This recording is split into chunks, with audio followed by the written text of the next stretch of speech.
lah sebab tadi saya tertekan. Sekarang je kita main slime.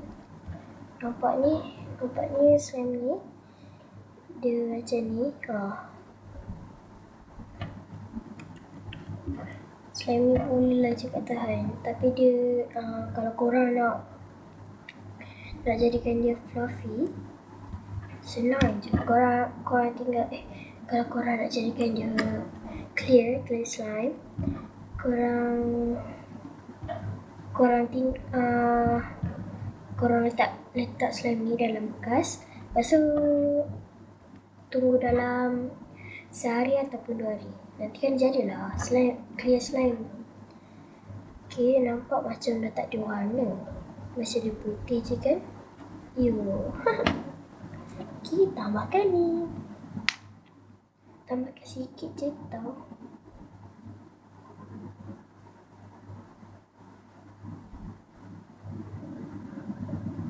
Okay dah. Sikit saja.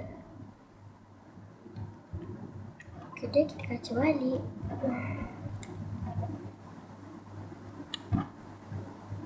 Nampak tu guys. Nampaknya dia macam dah ada warna sikit. Kalau siapa yang nak slime dia ada warna tu, boleh letak warna makanan ataupun warna bancuh, warna air ataupun bancuh, ataupun kincu. Korang boleh letakkan tau. Sebab kalau korang letakkan, itu memang jadi merah. Nampak ni? This is so clear. Not clear. This is slime ni macam fluffy lah. Tapi tak fluffy sangat. Rasa slime ni macam tak ada bunyi lah.